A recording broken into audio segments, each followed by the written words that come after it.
Chapter 13. Preparing. We had taken up positions in countryside along a ridge where we were in company with palm trees and some undergrowth. We were near a village called Enfidaville, which was about 2 miles to our right. The 8th Armoured Brigade, followed by a New Zealand division, now passed through our lines and continued to pursue the enemy on his retreat. Rommel had made a stand just north of Enfidaville, and our 69th Brigade went to relieve the Guards Brigade in reserve position in some olive groves about 1,000 yards south of Enfidaville. Later in the day, we went through the town and took up positions just north of the main road.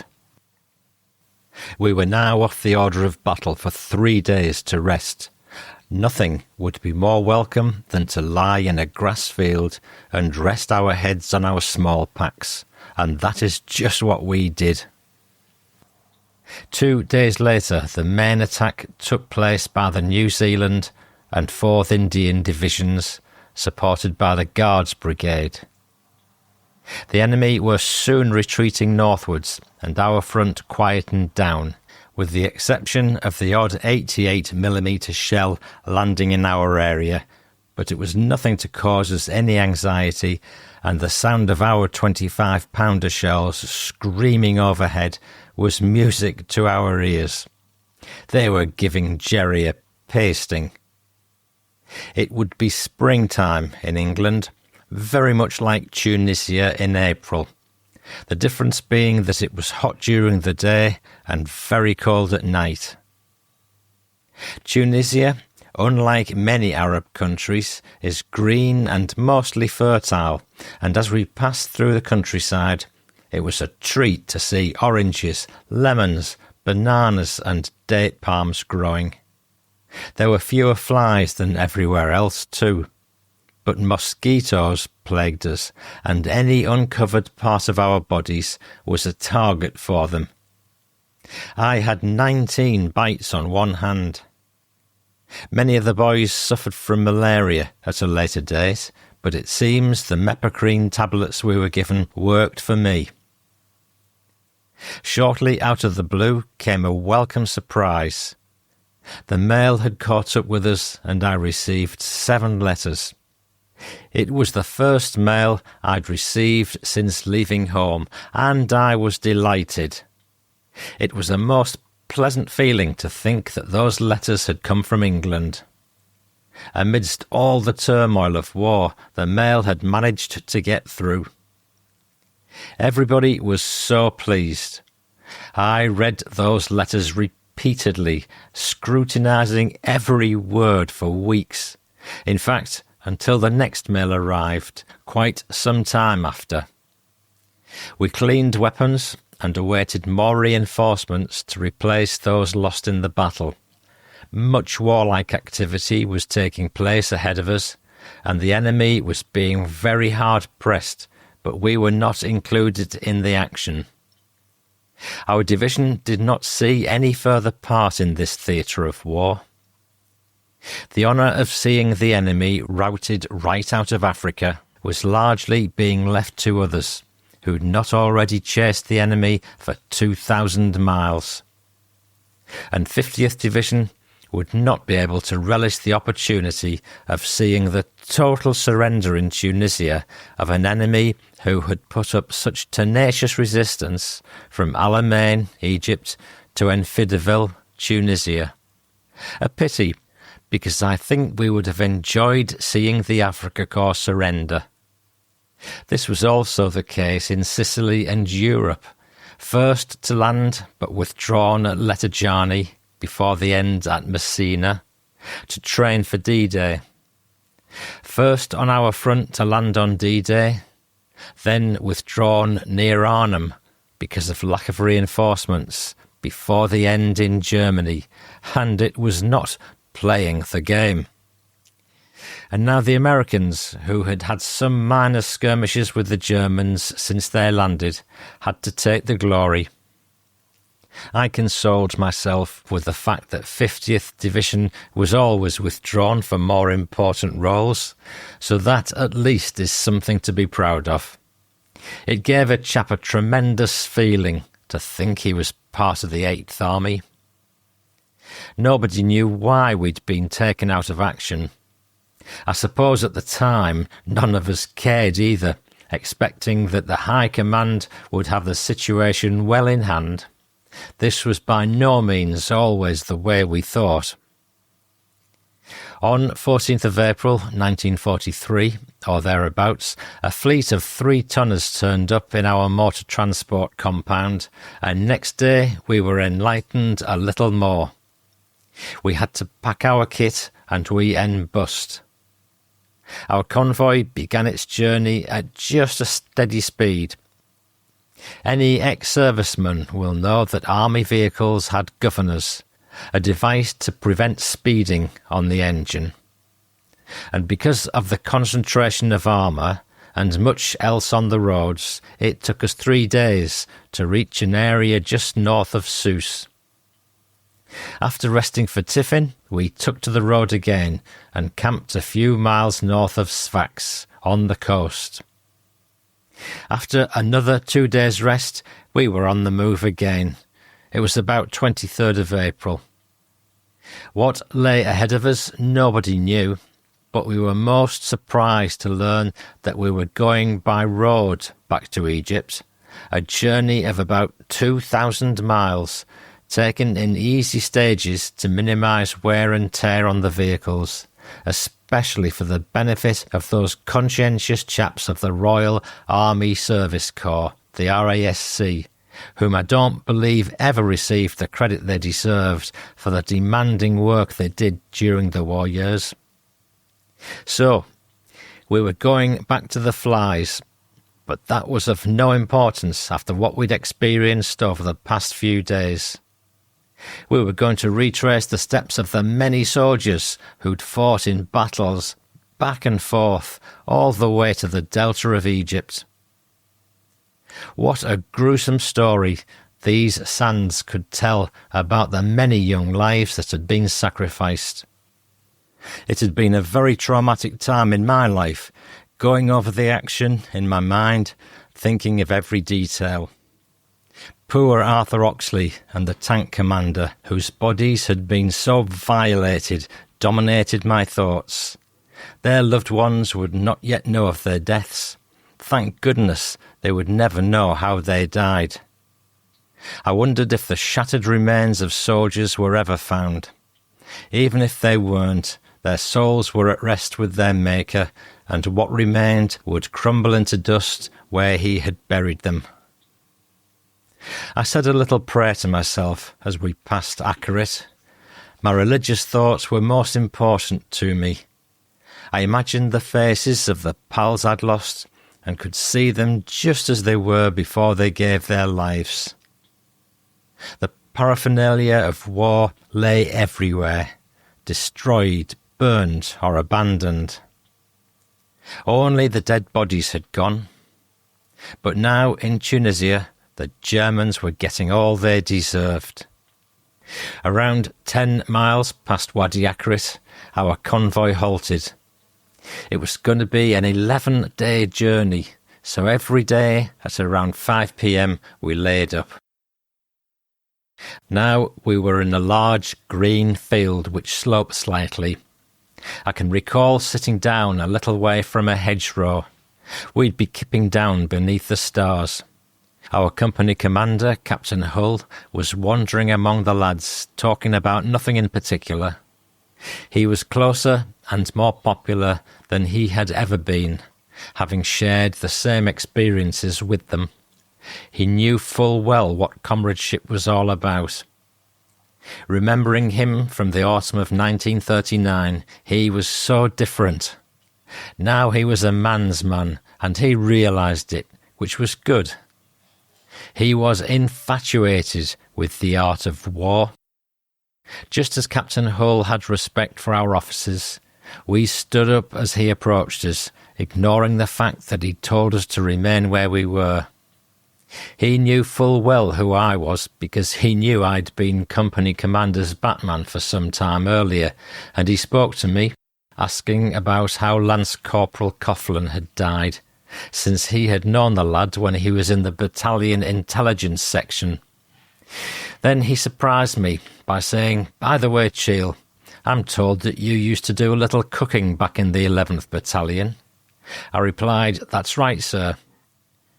He wanted to know if I would fancy trying my hand at being company officer's cook, so I asked if the same particular arrangement would apply, and would I be cooking only when the company was separated from other companies, so that at all other times I'd be mucking in with the lads.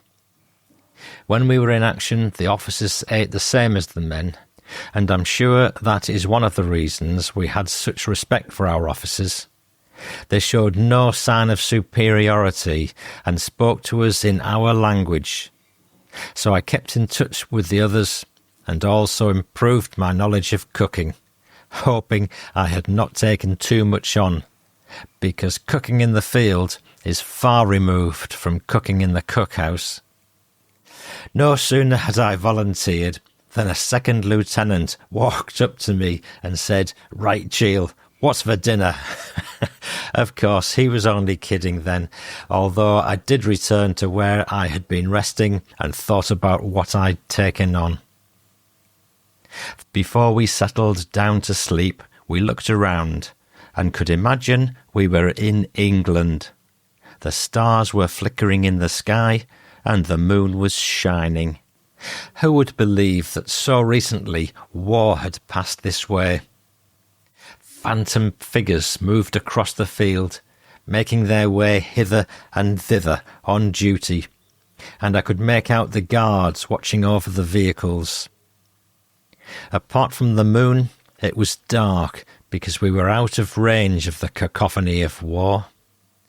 These were the moments when our thoughts might turn to home before we went to sleep. It was 0500 hours when I was awakened by the guard, and after splashing water on my face, I made my way to the field kitchen that company cooks had set up. I needed to draw some rations so I could prepare breakfast for the 5 C Company officers. They were a grand lot in the army. The sergeant cook said, "Well, Cheall, what are you after?" At first he thought I was having him on, so he said, "Bugger off, grub's up in 2 hours." and insisted that I was coming the old soldier, as the army saying goes. Eventually I was given the rations when my platoon commander came up and explained. Fortunately, I had prepared my cooking stove yesterday evening. It was an unorthodox cooking arrangement, but one which all desert soldiers knew about. It was not an easy task, as many a time the only fire I had was by filling a jam jar with sand, soaking it with petrol, then lighting it. We also washed our clothes in petrol. On this occasion, I cut a water can into 2 halves. We had a square water can in those days, filled them with sand, and soaked it with petrol. Added a match, and I had a fire. Very primitive, but effective. The result of my efforts seemed to impress my officers. Basically, it was the same food as the other ranks, but served up more individually, with care. I am not implying criticism of the company cooks, who usually did an excellent job. But they were providing food for a lot of hungry lads who certainly did not care how it was served up, as long as it was plentiful, and certainly at that stage of the war we never went hungry. Continuing on our way next morning, we left behind the green country of Tunisia and entered Libya, where we were back in the inhospitable desert. The convoy stopped for quick tiffin and a brew-up after we'd passed through Tripoli, which was a hive of activity in order to get the post working.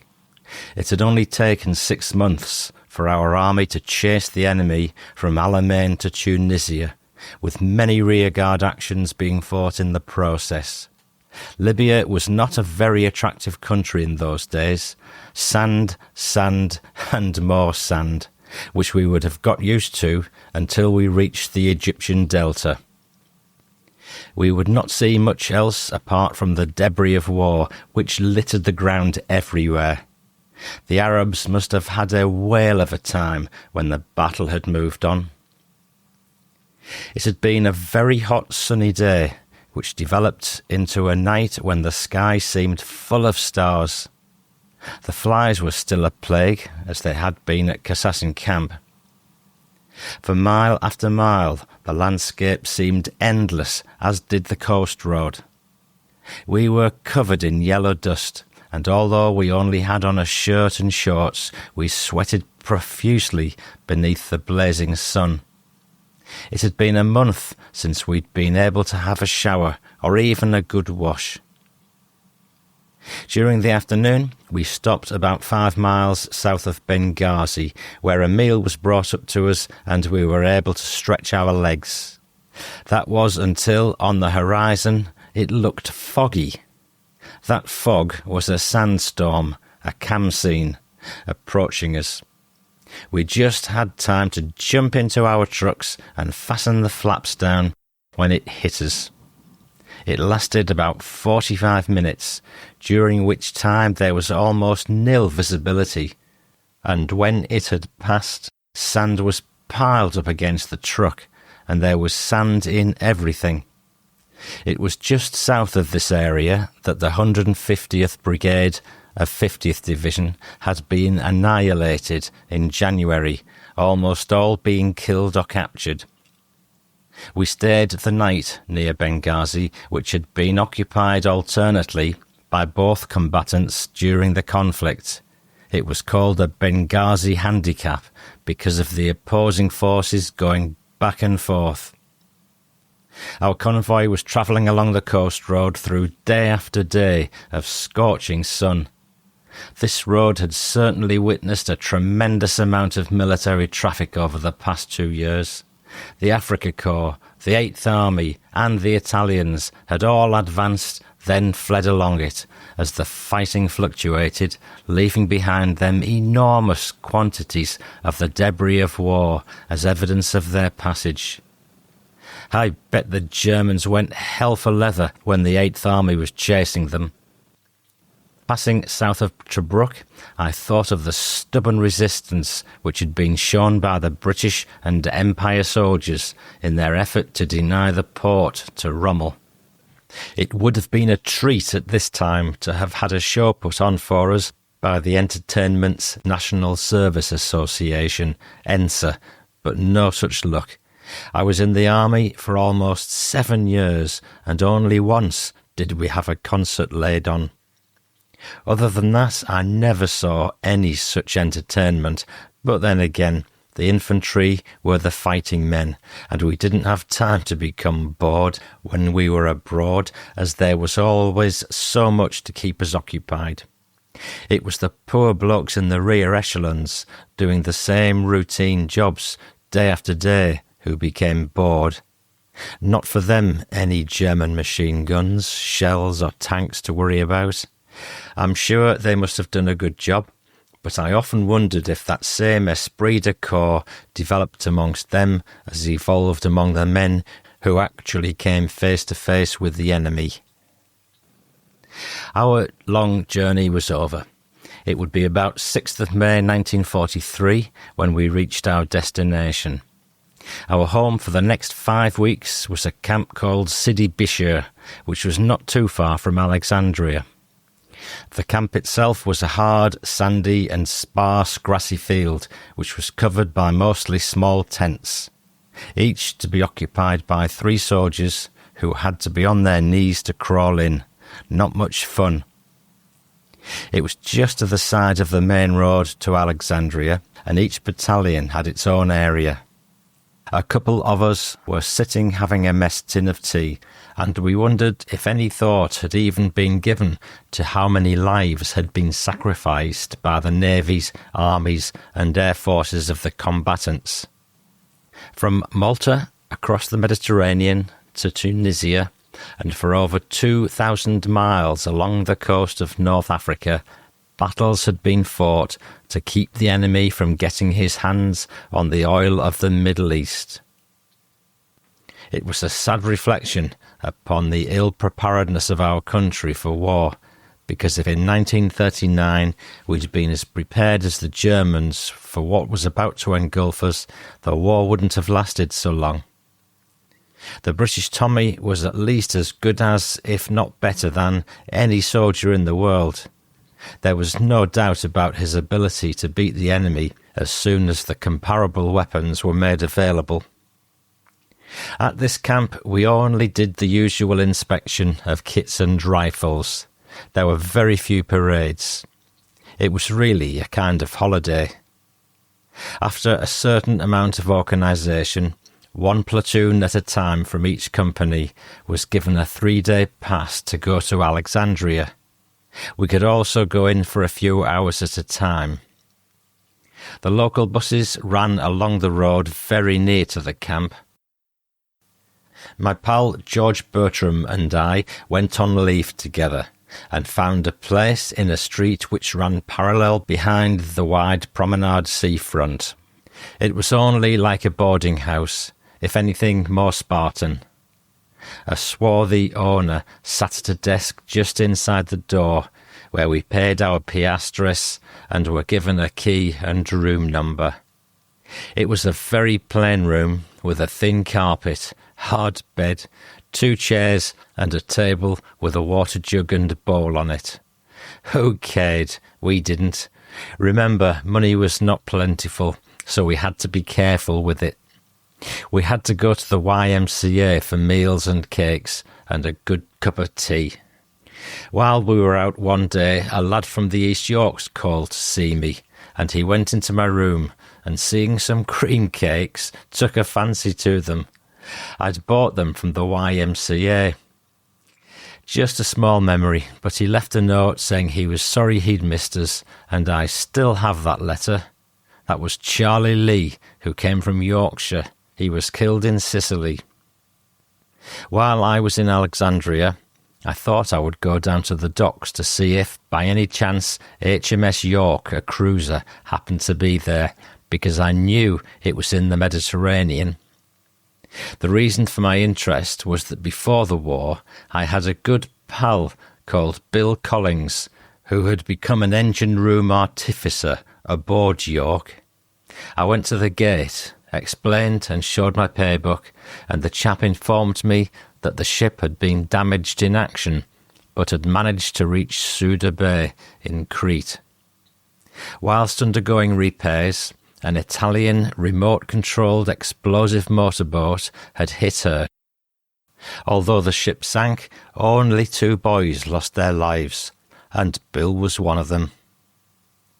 What made this fact much worse was that Bill Collins had a younger brother, Vernon, who was in the RAF, and when he was stationed in India, had picked up a bug.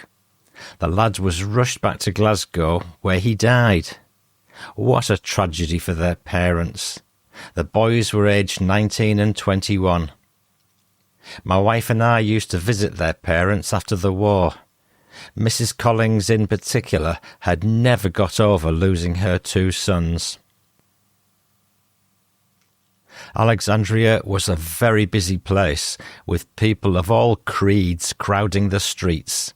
The trams were outrageous, simply loaded with people.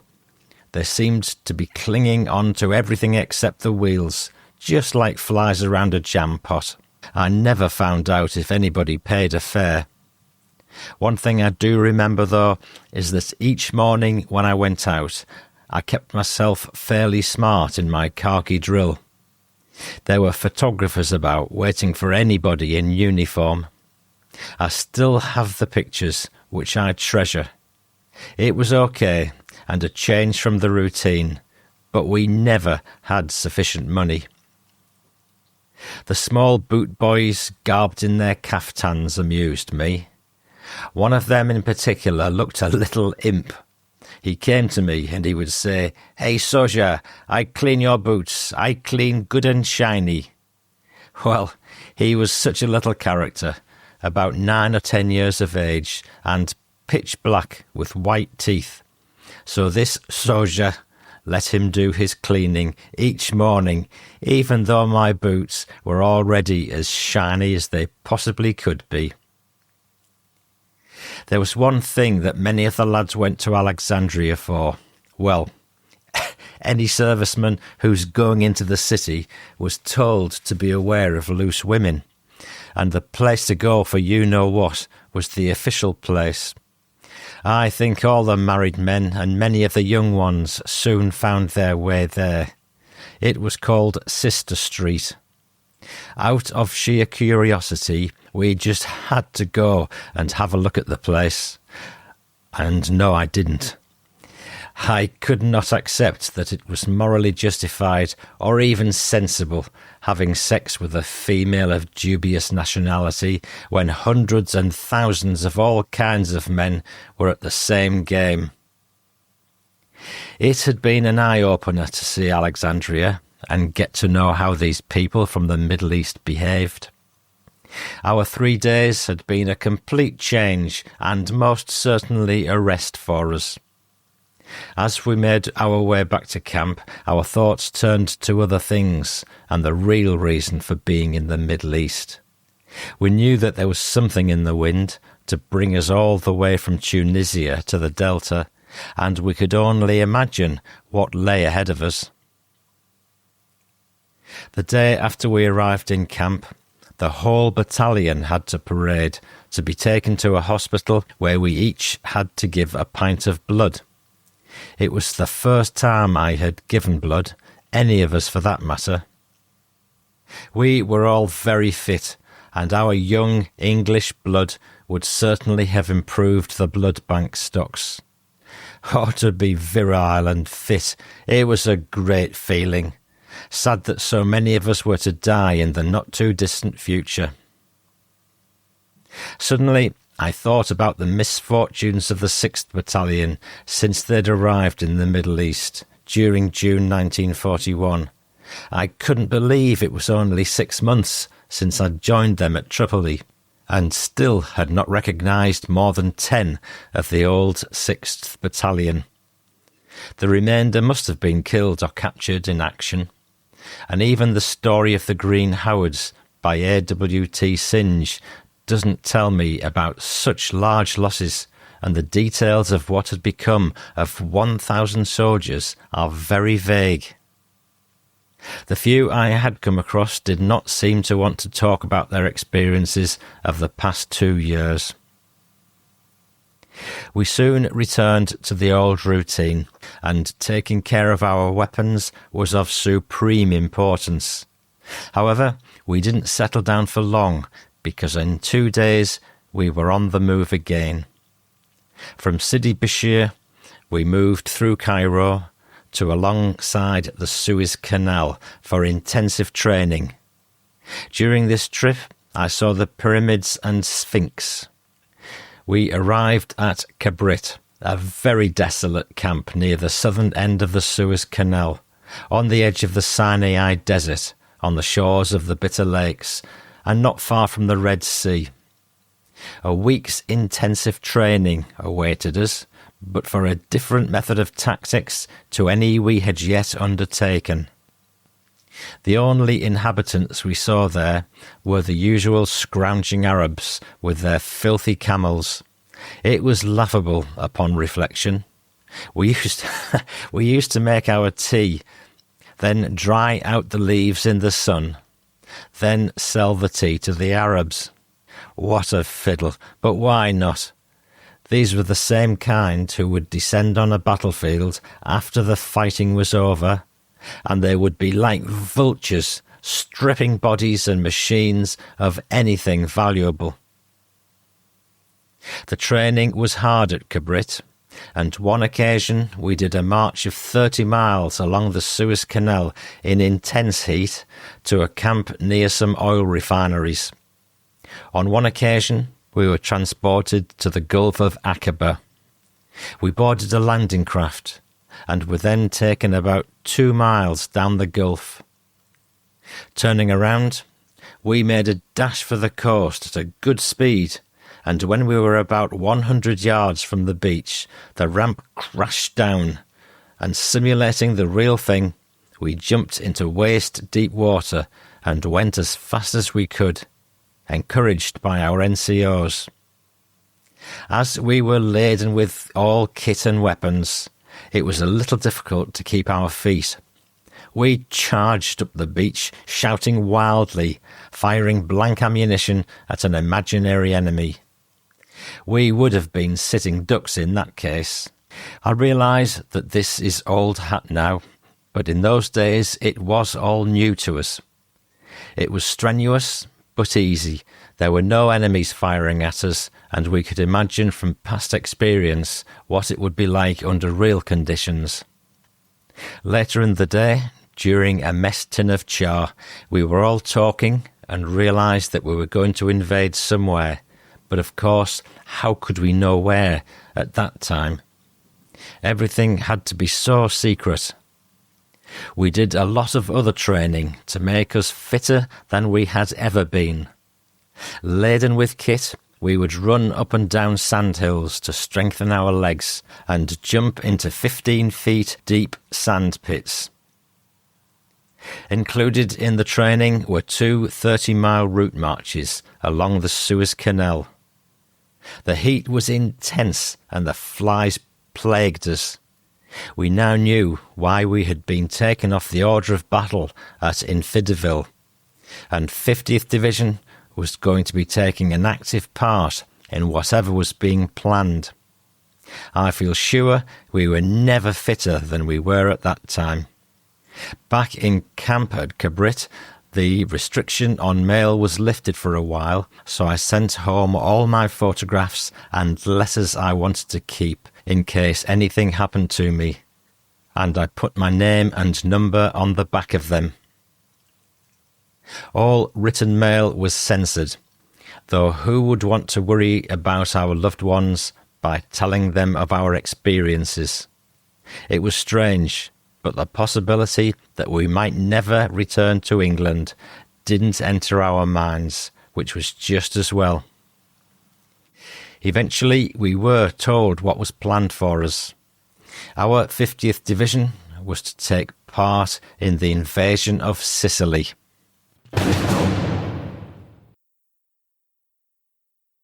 Chapter 14. Sicily. Our training for what lay ahead of us was now complete, and we embarked at Suez on the Tegelberg and sailed through the Suez Canal to Port Said, where we boarded HMT Orontes. As the convoy assembled, we knew this was going to be a very large operation. We had never before seen so many ships together. We were told that there were over 3,000 vessels taking part in the largest amphibious invasion ever undertaken. Our imagination ran wild with the prospect, since it was still enshrouded in mystery, and there was a great deal of speculation. We set sail on 5th of July 1943, and there was quite a swell going, and we hoped it was not going to be too rough. The ship's tannoy suddenly came to life to give us the information we were anxious to hear. It was to be Sicily, and the operation was to be codenamed Husky. We had never taken part in an invasion, and our minds boggled at the prospect, but we were not at all apprehensive about the task which we were to undertake. We were told all we needed to know for the job we had to do, including the landing place, what the whole invasion force consisted of, and also what was expected of us during the operation. In the distance, we could see Mount Etna against the horizon on the port side, with that red ball of sun sinking into the sea. On this occasion, 69th Brigade, which comprised 5th East Yorks, 6th and 7th Green Howards, was to be the follow-up to the initial assault, and we would be landing at Avola, which was south of Syracuse on the southeast corner of the island. It was around midnight on 10th of July when the anchor went down with a rumble. We were about 7 miles from the enemy coast. Time seemed to be stood still, and we waited and waited for the signal to go. During the early hours, around 04:30, the waiting was over, and we moved towards the side of the ship. Then over we went, heavily laden. Seeking a foothold on the scrambling nets was something which we'd never rehearsed, and I must admit it was a bit daunting. The sea was rough and gave us a little concern.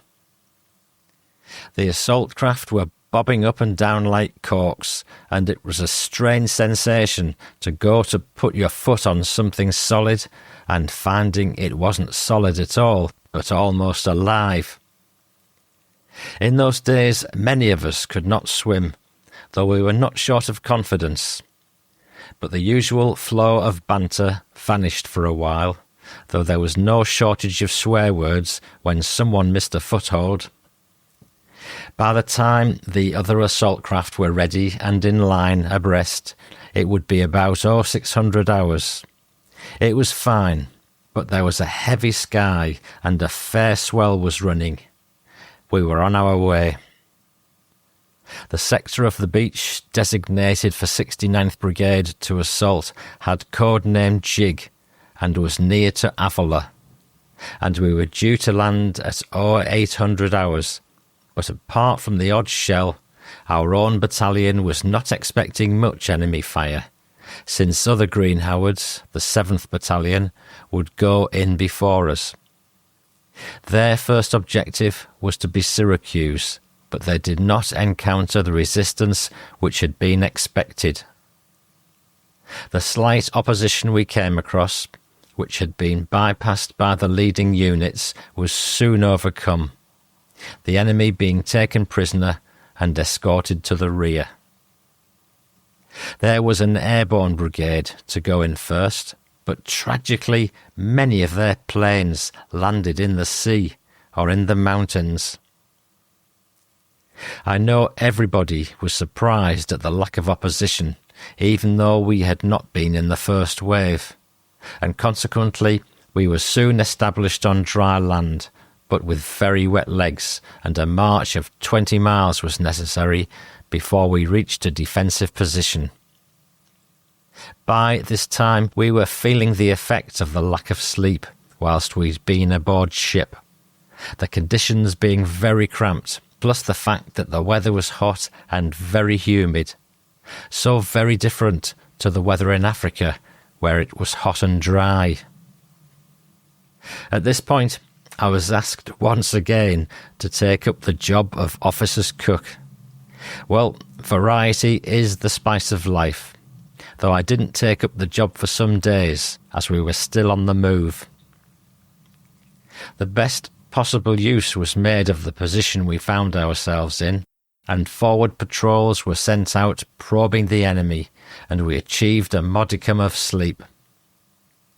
Next morning, we progressed up the eastern side of the island to make an attack on Sortino, and during our absence we encountered stiff opposition at certain strong points, and a number of our men were killed. Among them, Sergeant Harrington and John Ryan. My pal Charlie Lee was missing. Jack Ramsden and all his section were blown to pieces. Jack Betley was also killed. The 6th Green Howards were also having a rough time. We constantly had to be aware of booby traps and hadn't to touch any civilian property because of the lethal traps the Germans had left behind. I vividly recall patrolling along a railway line which ran through a massive lemon grove. When we came to search some buildings, we found 4 naked bodies. Rigor mortis was complete, and they were on their backs on a large bench. The bodies were black and starting to decompose. They were being eaten by maggots and showed signs of having been tortured. I hoped the perpetrators suffered the wrath of God. During war, one sees many things and forgets, but it has to be like that.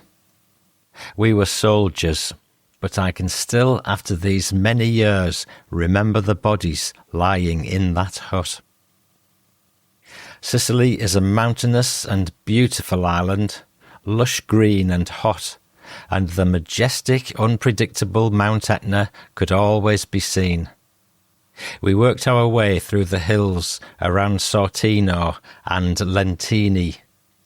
We passed through olive, orange and lemon groves and miles of tomato plants, more like small bushes than tomatoes, with those oval ones you see on cans in shops. And there was mile upon mile of seedless grapes. We walked through bushes laden with the fruit and would just grab a handful as we walked past.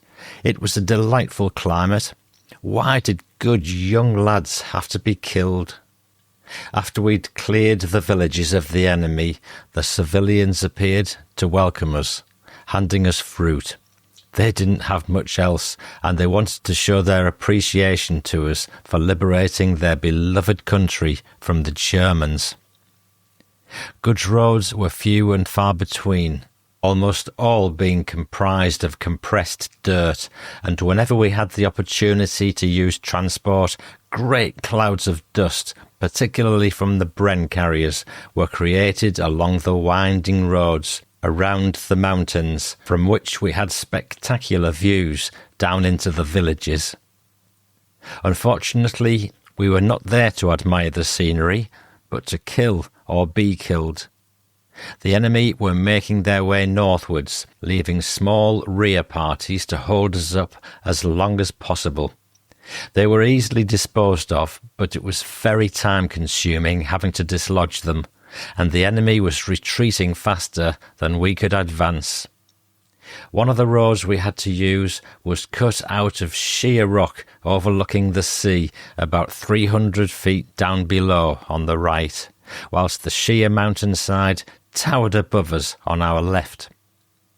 The enemy had blown the roads, leaving a gap of about 10 yards, and the Royal Engineers soon came forward and in record time placed a Bailey bridge across it, and we were on our way again. Those engineers certainly knew their job.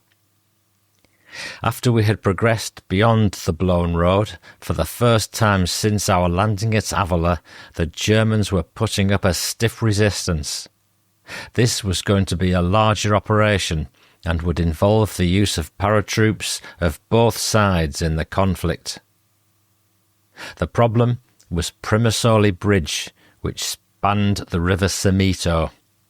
It was holding up the advance, and the Germans were as determined to hold it as our forces were to take it. An airborne brigade was going to be dropped to take the bridge, which was 17 miles ahead.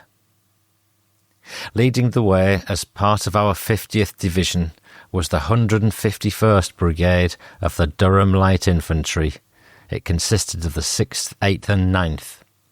These boys had a tremendous reputation for putting up a good fight, and they were determined to uphold that record during the battle, which lasted for 3 days.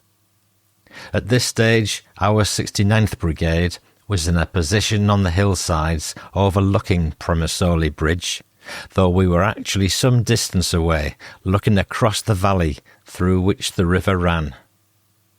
Although not taking part in the actual attack, our battalion was being machine-gunned, shelled and mortared, causing many casualties amongst us. It's a surreal feeling being shelled and mortared. In the first place, we had to assault those hills, denying them to the enemy for observation purposes. In the process, we took 35 prisoners, Italian and German, but unfortunately we lost 10 of our own men also. German prisoners were so different from Italians. The latter seemed pleased to be captured, because at least they were alive. And although some Germans showed the same relief, others could have killed us with their arrogant looks. I can only write of what I know about, because I saw it happen. This is in no way a military history, but back in 1943, I saw that both sides in the conflict used paratroops, and the battle was fierce. After the killing was over, we were ordered to advance once again, and only then realised just how bitter and stubborn the fighting had been. The whole area around the bridge was littered with dead bodies and all kinds of weapons and equipment. The bodies of these brave young soldiers were sprawled in pitiful positions, many floating in the water, and some still visible lying on the riverbed, weighed down with gear, their parachutes floating on the water. The results of battle are not pleasant to witness and never forgotten by the survivors. War is evil, with the soldiers at the sharp end paying the highest price. Life is soon erased, but memories linger on until, in time, the survivors join their comrades long gone. Having taken the bridge, we had a day's rest, but were being fired on at the same time. During the period 18th to 21st of July, our brigades were constantly attacking enemy positions in battles which are too numerous for me to detail. At midnight on the third day, the 6th Durham Light Infantry relieved us. Then General Montgomery decided that the 5th Infantry Division on our left should take up the attack. This division included the 1st Battalion Green Howards. In our rest positions over the next 4 days, we were continually fired upon, but we were on the coast and were able to do a spot of bathing in the sea and generally have a rest. We received 50 new reinforcements. On 25th of July, we relieved the 8th Durham Light Infantry on the line, and our regimental aid post was hit by shell fire. Captain Herbert, the medical officer, Captain Wallace, the padre, and Private Wilson were killed. We were mortared here, and Lieutenant Jackson and his batman were killed by a landmine. Starting to advance again, we were continually held up because of mines being laid indiscriminately by the enemy. Once again, we came up against opposition to our progress. In the distance, Mount Etna looked down upon us, but in front of us was a very determined opposition by the enemy, deciding to make a stand at Catania airfield, which was well defended and was not going to be subjugated easily. This was the airfield from which so many attacks upon Malta and our Royal Navy took place. During the hours of darkness, we made our advance and proceeded to dig deep slip trenches, since the whole area was in full view of the enemy, who were observing from the hills about 1 mile away. Consequently, we were rather heavily shelled and mortared, and suffered casualties. We kept in these positions for 2 days, and were very uncomfortable. Supplies came up to us during the hours of darkness. Our officers left us to attend O groups, orders, and upon returning told us what had taken place and what was planned to dislodge the enemy. Suddenly, our 24-pounders opened up with a tremendous barrage, and the scream of the shells passing overhead was music to our ears. We could also hear the rumble of our tanks coming from the rear, and this was our cue to advance in the usual way, in line abreast, under the orders of our platoon commander, Then we too came under fire from the enemy, with the result that some of our lads were killed or wounded. The outcome of our attack was that the enemy relatively quickly evacuated his position, resulting in many Italian and German prisoners being taken. The Germans again making sure that it was their own kind who escaped to fight another day. Almost always it was the Germans who took the transport and cleared out. Sicily was not tank country, and the dirty roads were totally inadequate. It was also very mountainous and ideal for rearguard action by the enemy. Soon after the action at Catania, we were resting overnight in a field. We'd slept under the stars since the start of the invasion, never taking our clothes off, only our boots, sometimes putting our hot feet in a cold stream. It was heaven. Anyway, this particular night, after we'd laid up, some of our own tanks appeared in the field just over the hedge. After a short while, we heard gunfire not far from us. What had happened was that a tank crew member had been looking into the barrel of a gun, as we did when we cleaned our rifles, and somehow or other the gun had fired. And the soldier's head had been blown off, and there on the ground was a headless and shoulderless body. What an awful way to die. Once again, we were on foot and walking warily through the villages, of which there were many, and which the enemy had recently occupied. We had to be extra vigilant because of snipers and booby traps, a game at which the Germans were proven experts. As we were making our way down a road, making sure that no enemy had been left to harass us, I saw a boy of about 10 blown up into the air and killed after he had trodden on a mine concealed in the road. It was heartbreaking.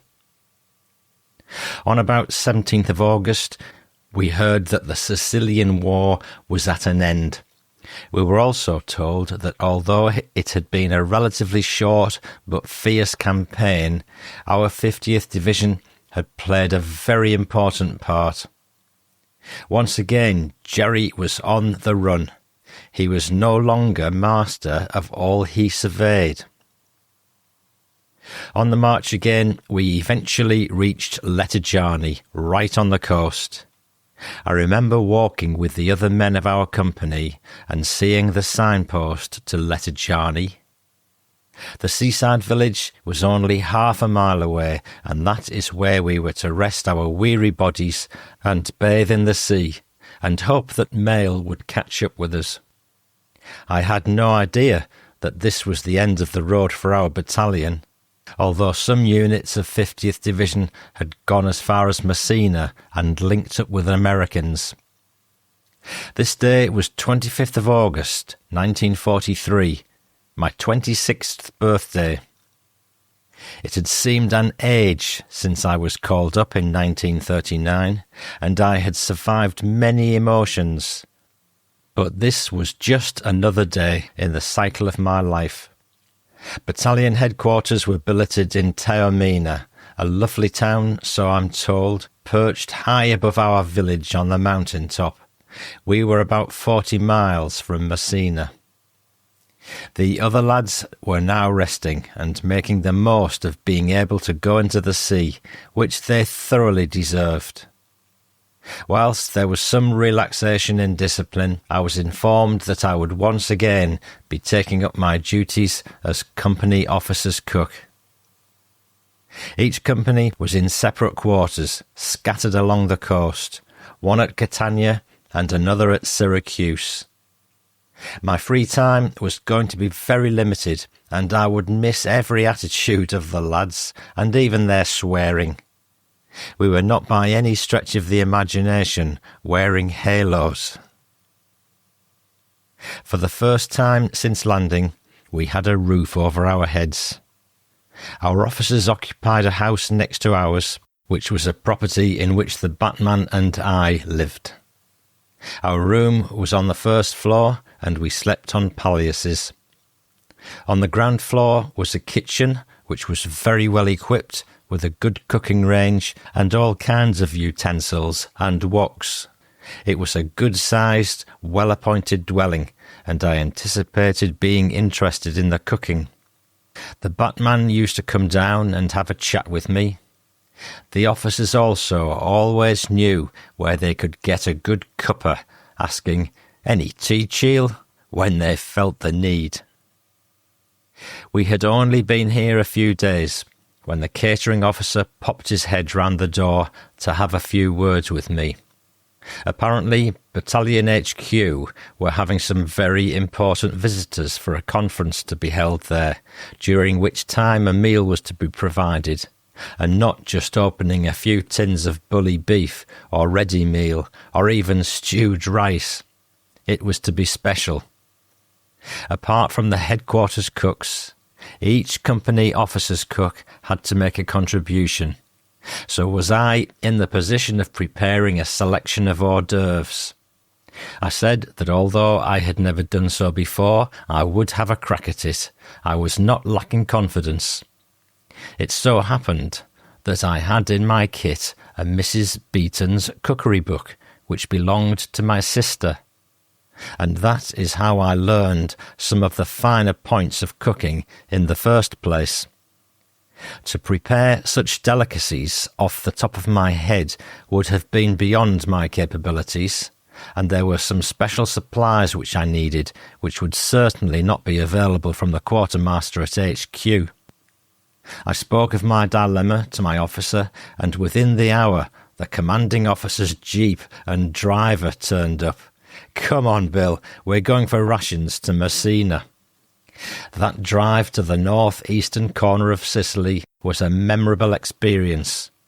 Driving like the wind in an open jeep through the foothills of Etna was exhilarating, making me forget, at least for a while, the killing I had seen.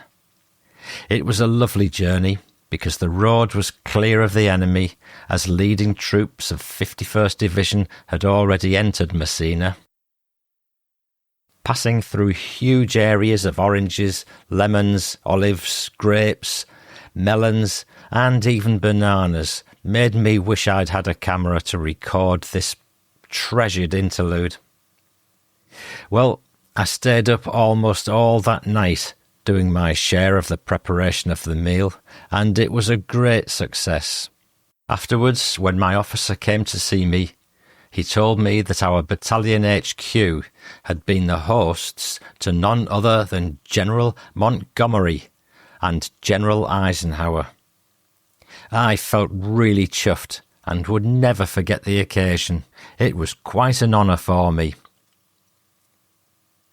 We were at Letterjani for about 6 weeks, during which time we expected each day to be on the move to invade Italy. But it almost seemed that we had been forgotten, and our bodies would soon be losing their fitness, because apart from exercises on the beach, no energetic training had been undertaken to help us maintain the standard of fitness we'd achieved by the end of the campaign. A punishing schedule had been maintained since we'd returned to Egypt from Tunisia, and it would be a pity to let ourselves relax too much after the strenuous effort we'd made to chase the enemy from Sicily. The time would come when once again strenuous efforts would be needed to return to a peak of fitness. My own time was taken up cooking 3 meals a day, plus afternoon tea for our officers, though it did not keep me physically fit. When the time came for me to once again join the company, I paid the penalty by having to regain my former fitness. I can't recall what the lads did in their spare time, but I do know there was no entertainment whatsoever, and nothing to drink other than water and the dreadful local drink vino, which was like drinking vinegar. The local people were very few, and the women seemed to have vanished. I wonder why. I think there must have been a danger of them becoming bored, but little did we know that we were going to be among the first assault troops in the invasion of Europe.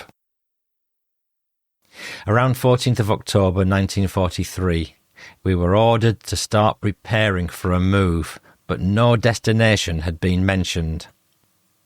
Our billets had to be cleaned out thoroughly so that an example of our disciplines could be demonstrated to the populace when they returned to their homes.